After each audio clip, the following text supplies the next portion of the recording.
हालिया पाशी, ये बहुत ही अमेजिंग और बहुत ही बड़ी टेस्टिमनी है। ये बहन आज अपनी माँ की टेस्टिमनी जो इनके साथ खड़ी है, इनकी मदर है। इनकी मदर 80 साल की है और पाशी पिछले 1.5 साल पहले सीढ़ियों से उतरते हुए ये गिर गई थी और गिरने की वजह से इनके जो कमर में है बहुत ज़्यादा चोट लग गई और बहुत इलाज कराया और ये कभी भी खड़ी नहीं हो पा रही थी, ना उठ के बैठ पा रही थी। बहुत सारा इलाज कराने के बाद भी सारे टेस्ट हो गए, इलाज सारा हो गया, बट फिर भी बेड से नहीं उठ सकती थी। ये बहन कलीसिया लगातार आती रही और कलीसिया से जो लंगर मिलता है, विश्वास के साथ वो लंगर अपनी मदर के लिए लेके जाती रही और घर जाके अपनी माँ को वो लंगर खिलाया।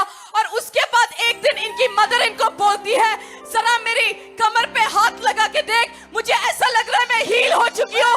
और जो 1.5 साल से जो खड़ी नहीं हो सकती, आज खड़ी होके अपनी टेस्टिमनी को देने के लिए आई है। सबको जय मसीह की। मेरा नाम संतोष सोनी है और मेरी गवाही ये है। 1 साल से मैं यहाँ पे चर्च में आ रही हूँ। मेरी मम्मी सीढ़ियों से गिर गई थी, ट्रामा सेंटर में एडमिट थी और जब हमें खबर मिली हम भी गए हॉस्पिटल में और हमारे बेटा भी था, बेटी भी थी हॉस्पिटल में।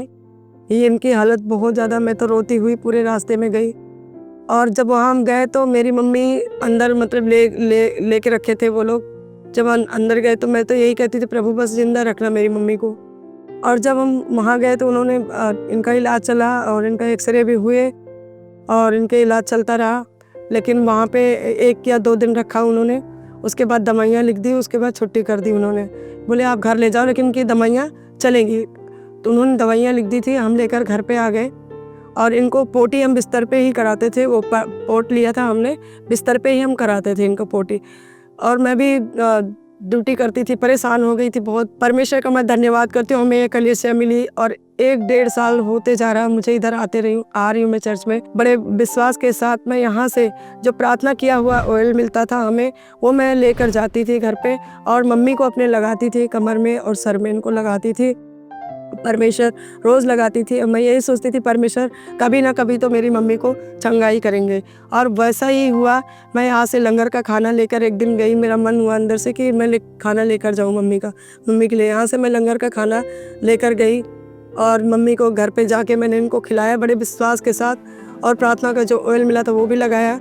और वो जो लंगर का खाना इनको मैंने खिलाया, इन्होंने मुझे बोला 1-2-3 घंटे के बाद कि आप मेरी बात सुनो थोड़ा। मैंने बोला हाँ बोलो। कि मेरे ना कमर का जो दर्द था, मैं कमर में देखो मैं खड़ी सीधा हो रही हूँ, देखो मैं सीधा हो रही हूँ, देखो मैं सीधा हो रही हूँ। मैं इतनी खुश हो गई। मैंने परमेश्वर हालेलुया, धन्यवाद परमेश्वर, आप मेरी मम्मी को चंगा कर दिए। उठा के खड़ा किए, बाथरूम तक गई, पूरा आंगन में टहल रही हैं, बिस्तर से उठकर खड़ी हो गई, चलती रही, इनके कमर एकदम सीधे हो गई, सीधी खड़ी हो गई। मैं परमेश्वर का धन्यवाद करती हूँ कि परमेश्वर ने मेरी मम्मी को छूकर चंगा किया। मेरे पास इतना पैसा नहीं था जो मैं इतनी दवाइयाँ, इतना इलाज करा पाती, फिर से एक्सरे कराती, फिर से एडमिट कराती। लेकिन मैं परमेश्वर का धन्यवाद करती हूँ कि ये इस कलीसिया में हम आते रहे विश्वास के द्वारा। तेल और खाना वो जहाँ लंगर खिलाया, मेरी मम्मी को परमेश्वर ने छूकर चंगा किया। मैं परमेश्वर का धन्यवाद करती हूँ कि मेरी मम्मी को परमेश्वर ने चंगाई दी। इस चंगाई के लिए मैं परमेश्वर प्रभु यीशु मसीह का धन्यवाद करती हूँ और प्रभु के दासी का मैं धन्यवाद करती हूँ। सबको जय मसीह की। परमेश्वर के दास के द्वारा टीचिंग्स को सुनने के लिए, अनाउंसमेंट और अपडेट के लिए आप हमारे YouTube चैनल को सब्सक्राइब करें और साथ में बेल आइकन दबाएं ताकि चर्च के न्यू अपडेट आप सबसे पहले जान सकें।